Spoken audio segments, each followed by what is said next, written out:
Before we begin, viewer discretion is strongly advised. The following is for educational and entertainment purposes only. This is the verbatim federal courtroom testimony of the Sean Diddy Combs trial as reported by Inner City Press. In a shocking twist no one saw coming, Wendy Williams, the queen of hot topics, the one they tried to silence, has now taken the stand in federal court. After decades of rumors, suspicions, and relentless industry backlash, Wendy is finally putting it all on record. Her testimony isn't just about Diddy, it's about a pattern of protection, silence, and systemic abuse in hip-hop and entertainment. From Jay-Z to R. Kelly, from radio blackballing to NDAs, Wendy came armed with dates, quotes, and chilling recollections. This wasn't a tabloid segment, this was a bombshell deposition under oath with everyone listening. What she said about Diddy, Jay-Z, and their twisted connection, it could tear down an entire industry. Buckle up, because Wendy Williams just turned the courtroom into her purple chair. When Wendy Williams entered the courtroom, it didn't feel like a celebrity appearance. It felt like the arrival of someone who had been buried alive and clawed her way out just to finally tell the truth. She wasn't here for headlines, she wasn't here for drama. She was here because for years the media tried to silence her with lawsuits, threats, blackballing, and mockery. And now all those warnings, all those rumors she put out on her old radio show were part of a federal investigation. She sat down, looked directly at the jury, and adjusted her microphone with a calm but deliberate pace. I was never messy, I was never bitter, I was never lying, I was early. Wendy wasted no time reminding the court why she was there, to testify under oath about the behaviors, threats, cover-ups, and patterns she had long accused Sean Diddy Combs of orchestrating. When I first started talking about Diddy, she said, I wasn't trying to tear him down, I was trying to wake people up. The courtroom watched as she placed a stack of papers in front of her, printouts of old show transcripts, emails from executives, and a timeline of everything Diddy allegedly did to shut her down. She started in the early 2000s. He was protected. Everybody knew it. You couldn't talk about Puff without a phone call coming in an hour later. She detailed moments where station managers warned her, advertisers pulled out of her show, and threats were made in subtle but unmistakable ways. You're doing too much, Wendy. They'd say, you're going to get hurt, Wendy. She described being chased, quite literally, out of her radio station by a girl group allegedly sent by Diddy himself. Total. I said they were broke, and within hours, they were waiting for me outside my building. That's not coincidence. That's coordination. Wendy described her career like it was a war zone. Every time I exposed something about Diddy, from his parties to the way he treated his artists, something in my world would collapse. A sponsor, a syndication deal, invite gone. But she refused to back down. You can blackball me, you can threaten me, but you can't erase me. And now I'm under oath. So I hope they're listening, because I'm not stopping until the truth is loud enough to shut their machine down. When the prosecution asked Wendy about the culture surrounding Diddy, she pivoted towards someone else she had long warned the public about, Jay-Z, and her tone sharpened. You can't talk about what Diddy did without talking about the people who stood next to him, smiled with him while the abuse was happening. That includes Jay-Z. Wendy's eyes scanned the jury before she leaned in. Y'all remember Foxy Brown? She was 15. Jay-Z was 27, and he was everywhere with her. She pulled out lyrics from Foxy's debut album. Songs Jay-Z reportedly wrote, ain't no nump like the one I got, no one can me better. She read aloud deliberately. The courtroom recoiled. You tell me, she continued. Why was a grown man writing those lyrics for a child? She continued with details only someone from the industry could know. Rumors of Jay picking Foxy up from high school, lavish gifts, shopping sprees, and hair appointments funded by a man almost twice her age. This wasn't a label signing, this was grooming. Then Wendy dropped something even darker, an alleged tape. There was a rumor for years that a tape existed. Jay-Z, Foxy, and Jamie Foxx. You never heard about it again. Why? Because suddenly Foxy's home was burglarized. The tape gone. She let the words hang in the air. Coincidence? I think not. Wendy said she was fired from her top-rated radio show shortly after suggesting that Jay-Z's relationships with underage girls needed to be investigated. They called me toxic, but now you're seeing that everything I asked was worth asking. The prosecution then asked if she had any concrete evidence. Wendy nodded. Email call log producers who backed out of my show when I brought up Jay's name. She told the court that Jay Jay-Z's team made quiet calls to industry insiders to blacklist anyone who spoke about Foxy. They turned me into the villain, she said, just for asking what any decent person should have asked. Then she turned to the jury. You think I lost sponsors for being messy? I lost sponsors because I was right and they couldn't let that spread. Next came what Wendy called the part nobody wanted to believe. The part that had her labeled as a liar, a loudmouth, and worse. She told the court, I was the first to say it. Those weren't parties, they were operations. She was referring to the infamous freak-offs, a term now central to the federal indictment against Diddy. Wendy said she first heard whispers about these events in the late 90s when Bad Boy was at its peak. Phones were taken at the door, guests signed NDAs, there were candle escorts, cameras, people were assigned to rooms. This wasn't a house party, it was a ritual. She referenced Karen Superhead Steffens, who told Wendy on air that Diddy invited her to one of these parties and asked for male involvement. Superhead didn't lie. She described everything. Diddy's paranoia, his drugs, the strange setups. She said he was afraid she'd expose him. Wendy leaned in again, and I made sure people heard that interview. I played it again and again because the truth was too heavy to let it pass. She described similar stories she'd heard from other guests, men and women who had been to Diddy's parties and came back shaken. They didn't just party. They were told what to do, what to wear, who to touch, what room to go in. Wendy testified that she had personally spoken with 3 individuals who described IV bags being used to recover from the party, just as the court indictment now details. They said there were medical assistants on standby. This was not socializing. This was organized depravity. She produced a list, pseudonyms only, of people who'd given her their testimonies in private. The court was stunned. One by one, these events matched the very patterns described by Cassie Ventura, Gan Deal, and other witnesses in the case. Finally, Wendy said something that hit everyone hard: the baby oil. I said it on air as a joke, but it wasn't funny. They really found over 1,000 bottles just like I said. You know why I knew? Because people told me and I was the only one willing to say it. She sat back in the chair, composed, and looked over at Diddy. All these years later, and we're finally here. Now it's not gossip, it's evidence. As the courtroom grew more silent, Wendy Williams shifted focus to someone else she had been defending for years. Cassie Ventura.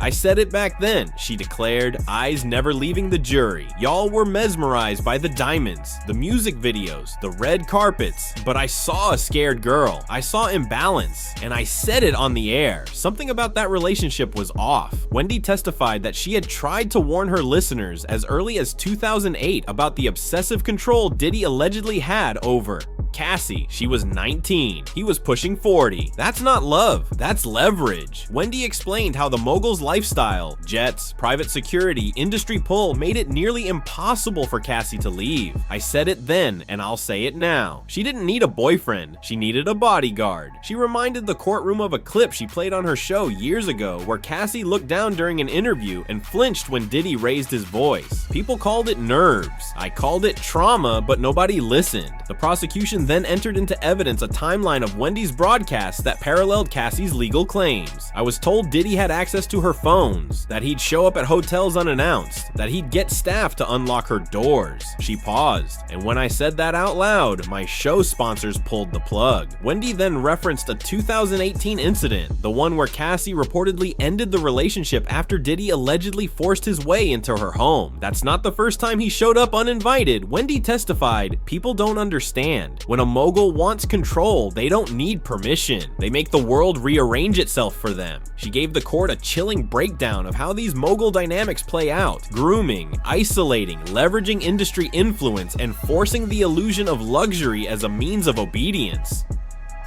He didn't just love Cassie, he owned her.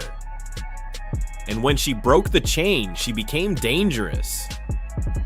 Wendy ended this part of her testimony by saying, everything in that lawsuit, I saw the sign, I said it publicly, and now she's finally being heard, but at what cost? Wendy adjusted her mic again. Her voice didn't tremble, but it slowed. You don't get to talk about men like Diddy and walk away clean. I knew that, but I didn't realize how deep it would go until it happened. She testified that in 2004, at the peak of her radio dominance, she received a message from a record label executive. Stop talking about Puff or else. Wendy didn't flinch. She kept going. The very next week, she was pulled from her afternoon time slot. They didn't even pretend it wasn't about him. She said it was punishment. Wendy revealed she'd heard from multiple sources that Diddy had made phone calls, strategic ones, she said, to label heads, promoters, and radio networks, warning them to distance themselves from Wendy. She recalled one program director telling her bluntly, "You went too far. You poked the wrong bear." She spoke about how she was almost attacked in front of her own studio by the girl group Total after she called them washed up and broke on air. And you think they just showed up randomly? Number they were sent. Wendy recounted the moment in vivid detail. Fans pressed to the glass of the radio station lobby. Her boyfriend at the time waiting in a car. Her intern panicking. That wasn't just a confrontation. That was a message. "We can get to you." She then described how she was disinvited from BET events, denied media passes, and lost advertising deal. It was all coordinated. Diddy didn't just want to stop me, he wanted to erase me. She brought out printed emails from PR firms representing Bad Boy at the time, each one distancing themselves from her platform. One email read, "Per client instruction, we will no longer be booking talent on Wendy Williams' show." That client, Shaw Comey's, Wendy said, holding up the page.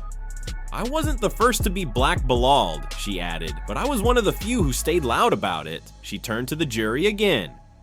"That's what he does. If you speak, you lose everything. Your mic, your money, your name. But I didn't fold. I talked through the silence. And here I am." Wendy sat still for a moment before recounting a time that felt almost surreal in hindsight. "We come from a very homosexual era of hip-hop," she began, quoting her own past words. "That wasn't shade. That was truth. And for saying it, I was burned at the stake." She explained how in the early 2000s, there was a quiet but undeniable effort to protect certain stars by shaming those who questioned them. "I had Charlemagne on the air with me, and even back then, we knew what not to say if we wanted to stay employed, but I said it anyway."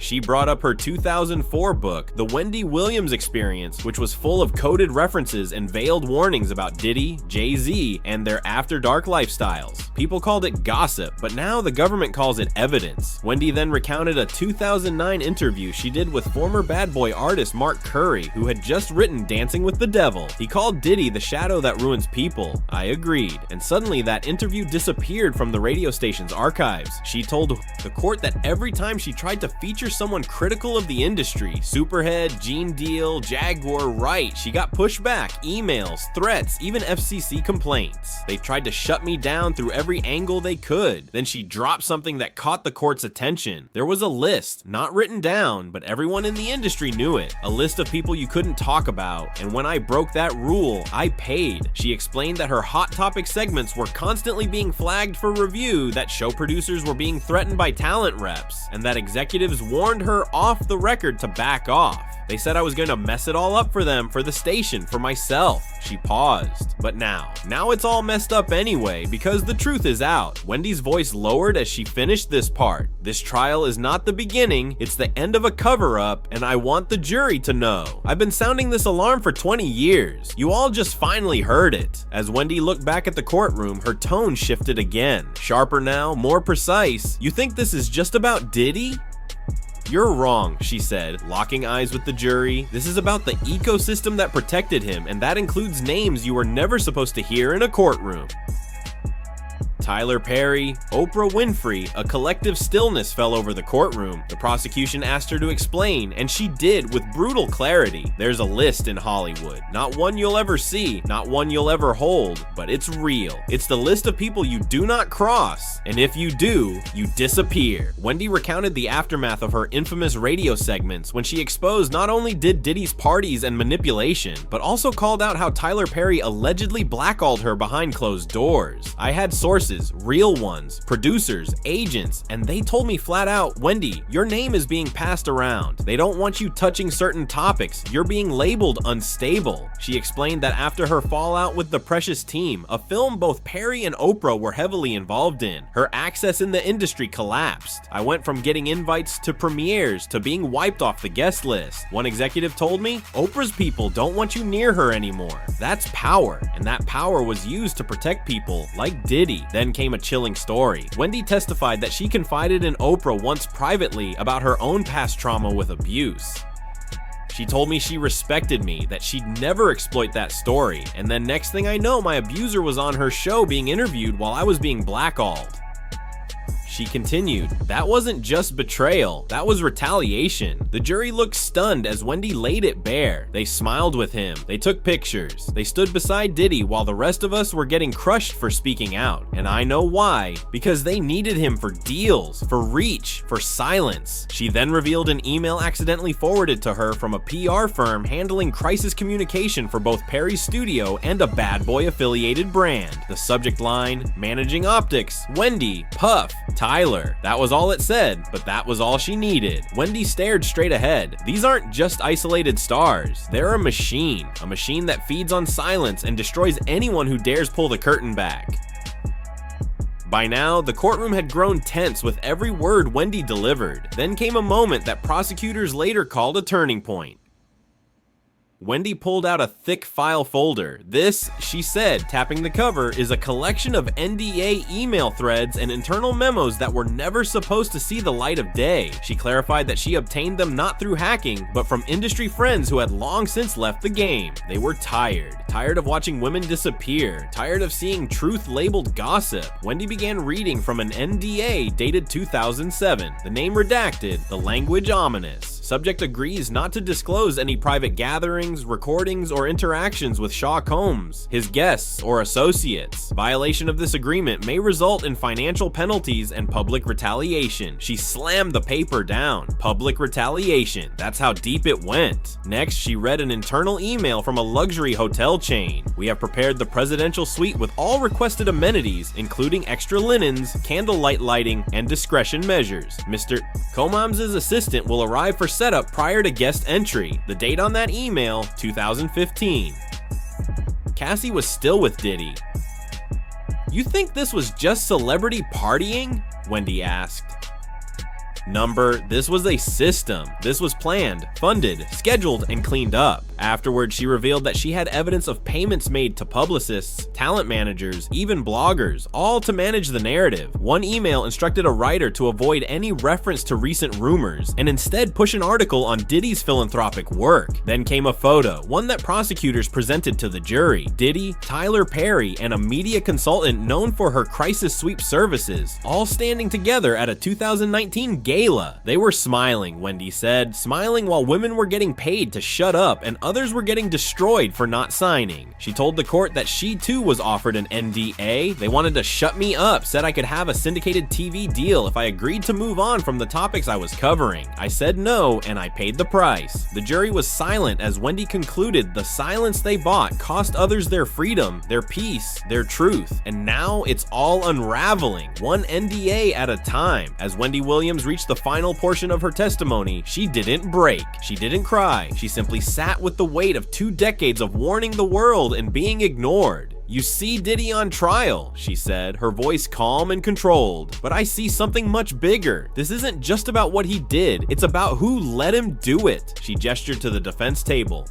You see one man, but behind him is a legacy of silence. A tower built on fear, on NDAS, on power plays and party invitations and billion-dollar handshakes. Then she turned directly to the jury, and every time someone tried to speak, that tower crushed them. She reminded the court that while Diddy was the one charged, others, Jay-Z, Perry, Oprah, the labels, the handlers had sat quietly for years, some even watching the abuse happen firsthand. They shook his hand, they took his checks, and they made sure anyone who asked questions was pushed out the door. Wendy concluded her testimony with the same voice that made her radio show famous. Commanding, raw, and unfiltered. I was called bitter. I was called crazy, but I was right. And I would rather be right in hell than be silent in heaven. She looked toward Diddy, who had remained mostly stoic through her testimony. You thought I was gone. You thought your power was enough, but now you sit where the truth finally caught up to you. And I hope it's loud. Before stepping down, Wendy turned once more toward the gallery. This trial is not the end. It's the beginning of people finally naming names, of the walls cracking, and of the whole tower one day falling down. And just like that, she walked out.